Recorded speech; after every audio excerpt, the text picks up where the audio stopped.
Hello students आज हम पढ़ने वाले हैं क्लास 10th चैप्टर नंबर 3। तो स्टूडेंट्स अभी हमने लास्ट क्लास में पढ़ा था कि अगर हमारे पास दो लीनियर इक्वेशन है तो उन लीनियर इक्वेशन को ग्राफिकली कैसे सोल्व किया जाता है। आज हम इस वीडियो में पढ़ने वाले हैं कि अगर हमारे पास दो लीनियर इक्वेशन गिवन है तो उनको एल्जेब्रिक मेथड से हम कैसे सोल्व करने वाले हैं। मतलब कि अगर हम उसका ग्राफ ना बनाए और उसका सोल्यूशन पूछा जाए तो वो कैसे हम फाइंड करेंगे, तो उसको बोलते हैं एल्जेब्रिक मेथड। ठीक है, तो algebraic method of solving pair of linear equation. अब देखो, एल्जेब्रिक मेथड से सोल्व करने के लिए हमारे पास तीन मेथड होते हैं। इसमें पहला होता है substitution method, second elimination method और थर्ड आता है इसमें क्रॉस मल्टीप्लिकेशन मेथड। तो हम यहाँ पर सबसे पहला मेथड पढ़ने वाले हैं सब्स्टिट्यूशन मेथड। तो देखो, इस मेथड में कैसे हम दो इक्वेशन को सोल्व करेंगे वो हम पढ़ेंगे एग्जाम्पल की हेल्प से। देखो, जैसे यहाँ पे एग्जाम्पल नंबर 7 दे रखा है एनसीईआरटी में। एग्जाम्पल 7 क्या है? Solve the following pair of equation by substitution method. हमारे पास यहाँ पे क्या है? दो लीनियर इक्वेशन गिवन है, 7x minus 15y equal to, and second equation क्या है? x plus 2y equal to 3। ये है हमारा एग्जाम्पल नंबर 7 फ्रॉम एनसीईआरटी। तो देखो, अगर हमें ये दो इक्वेशन को सोल्व करना है with the help of algebraic method, तो सब्स्टिट्यूशन मेथड में क्या होता है? हमारे पास जो भी दो इक्वेशन गिवन है, एक इक्वेशन हमें ये गिवन थी, सेकंड ये, हम कोई भी यहाँ से एक इक्वेशन लेंगे और उसमें से किसी भी एक वेरिएबल की वैल्यू निकाल लेंगे। सपोज करो मैंने यहाँ से फर्स्ट इक्वेशन लिया। फर्स्ट इक्वेशन क्या है? 7x minus 15y equal to 2। अब इस फर्स्ट इक्वेशन से या तो मैं x की वैल्यू निकालूं या फिर वेरिएबल y। तो हम यानी कि हमें एक वेरिएबल की वैल्यू चाहिए। तो देखो, मैं यहाँ पे x निकालता हूँ। 7x क्या बन जाएगा? अगर मुझे ये x निकालना है तो इस वाले टर्म को तो मुझे यहीं पे रखना होगा। माइनस 15y कहाँ जाएगा? RHS में। तो ये क्या हो जाएगा? प्लस का 15y। ठीक है, अब मुझे यहाँ से क्या चाहिए? x। तो ये 7 भी क्या करना पड़ेगा? यहाँ से हटाना पड़ेगा।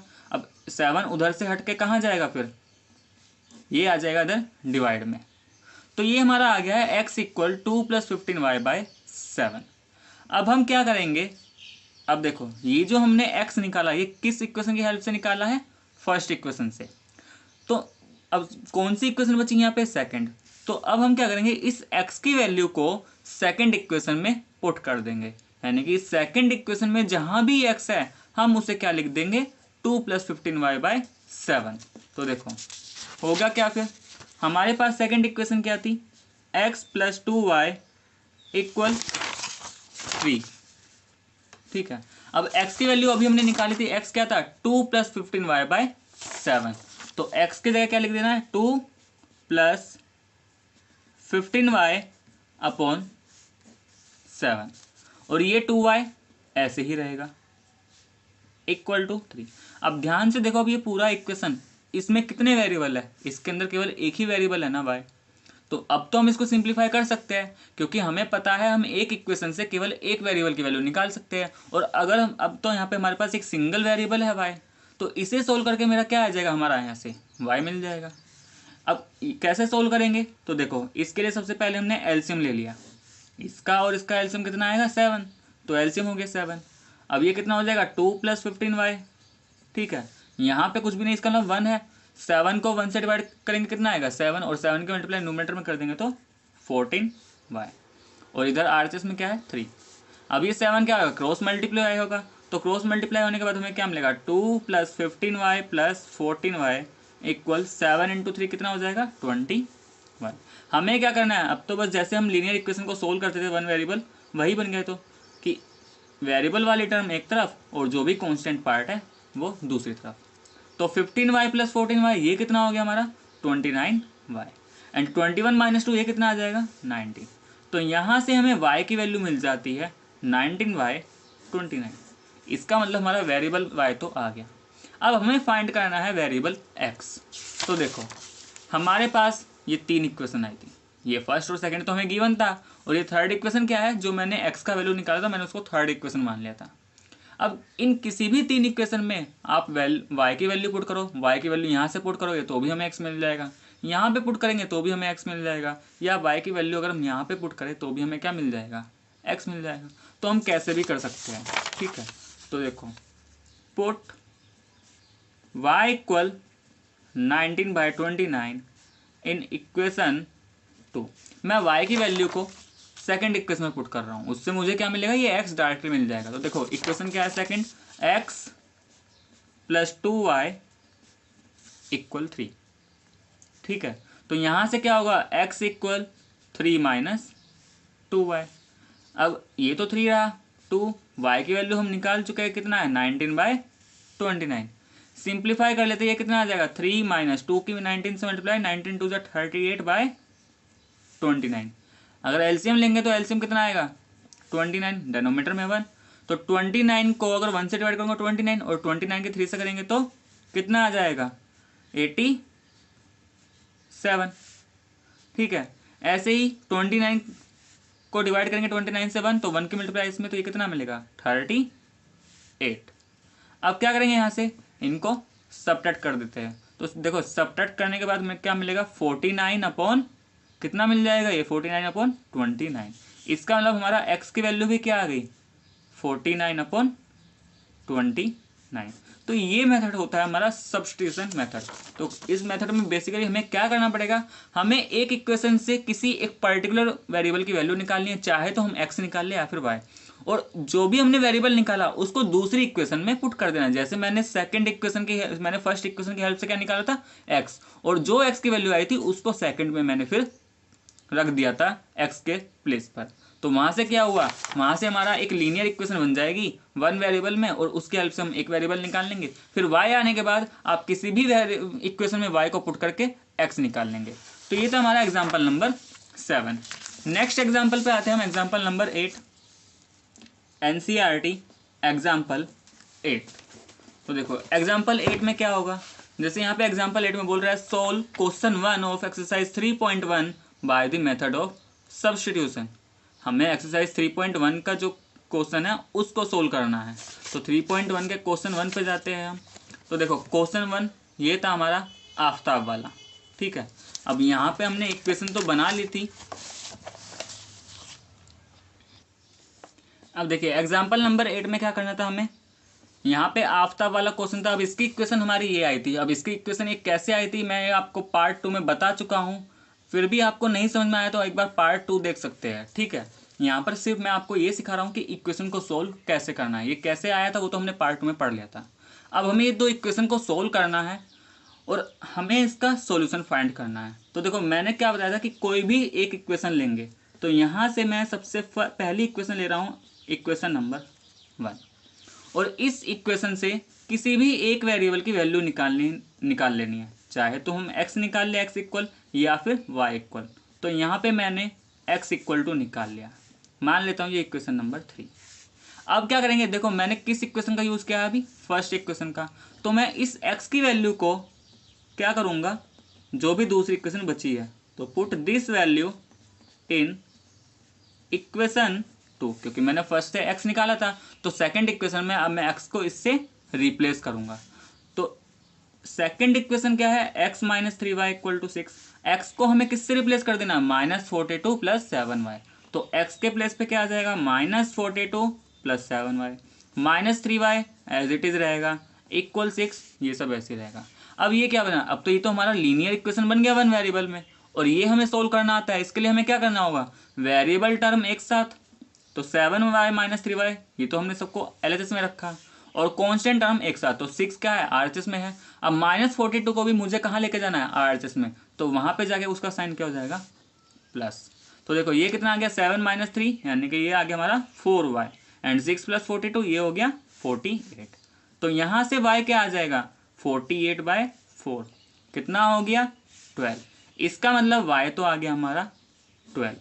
अब मुझे क्या चाहिए, यहाँ पे x भी निकालना है। तो अब क्या बताया था फिर मैंने कि जो जब हमारी एक वेरिएबल आ जाए, यहाँ पे y आ गया है। अब इस y की वैल्यू को, दो इक्वेशन तो हमें ओरिजिनली गिवन थी, तीसरी हमने बनाई थी, तो किसी भी एक इक्वेशन में पुट कर देंगे तो हमें क्या मिल जाएगा, x मिल जाएगा।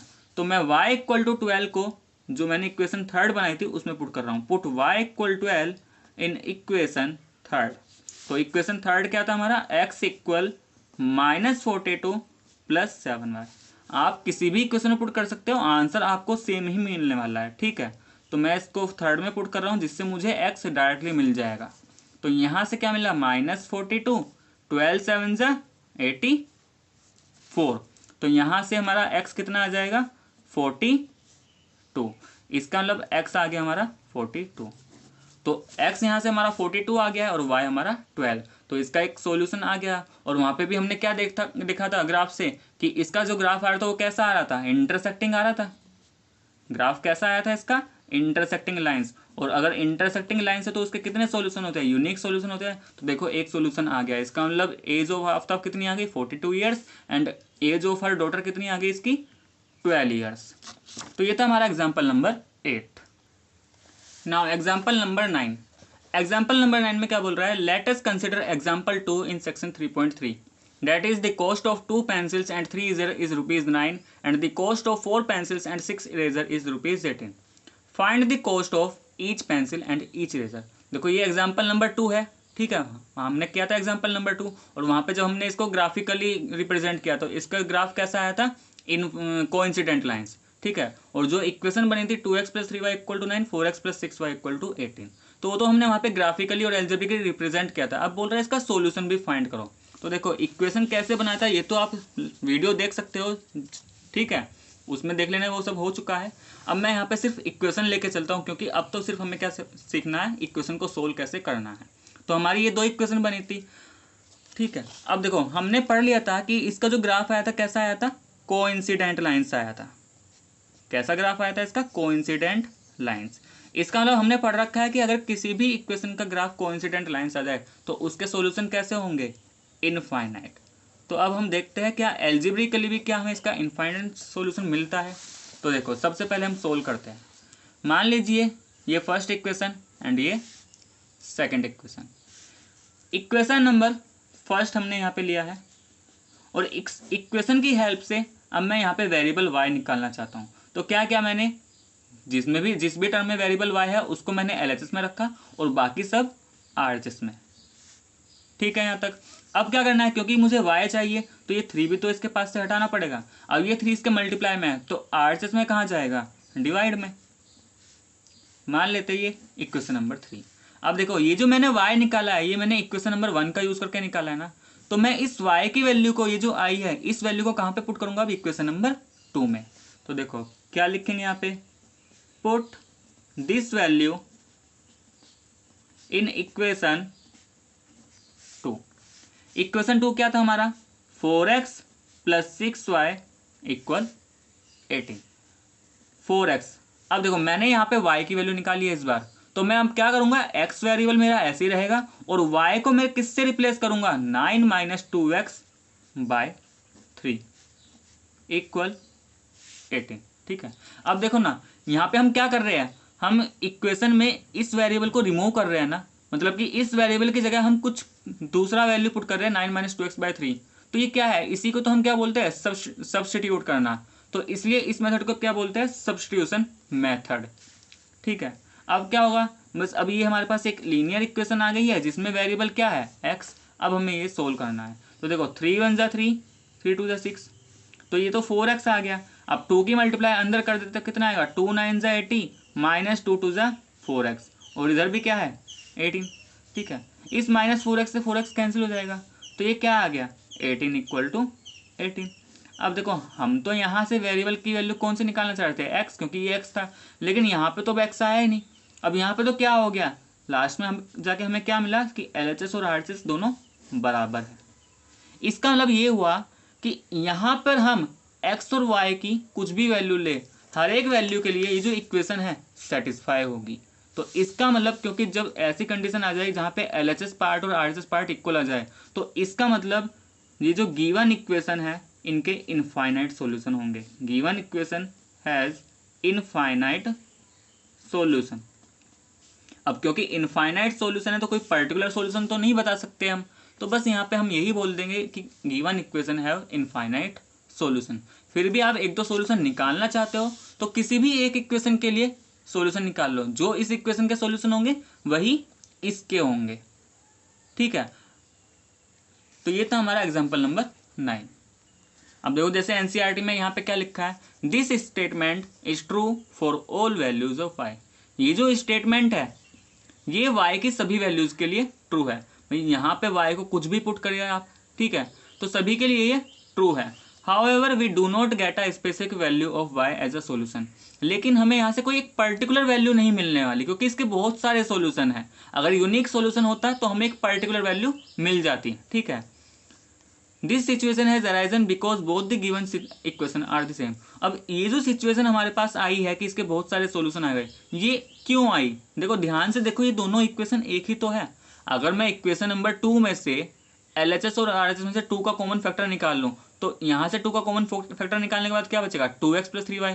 इधर से निकालूंगा 9 बचेगा और 2 से 2 कैंसिल, तो वही तो फर्स्ट इक्वेशन मिल रही है। क्योंकि दोनों ही इक्वेशन सेम है, तो हमें ये ऐसी कंडीशन यहाँ पे आ गई है कि हमारा LHS और RHS दोनों बराबर आ गया है, ठीक है। Therefore equation 1 and 2 have infinitely many solution. और अगर ऐसी सिचुएशन आ जाए तो इसका मतलब जो भी इक्वेशन 1 2 है उसके कितने सारे सॉल्यूशन होंगे? इनफाइनाइटली सॉल्यूशन होंगे। Observe that we have obtain the same solution graphically. अब ये चीज़ हमने ग्राफिकली भी आपको बताया था, ठीक है। एग्जाम्पल 2 में ग्राफिकली भी ये सीख लिया था कि अगर हम इसका ग्राफ कैसा आया था, कोइंसिडेंट लाइन्स। अगर कोइंसिडेंट है तो कितने सॉल्यूशन होंगे? इनफाइनाइट सॉल्यूशन होंगे। We can not find a unique cost of pencil and an eraser.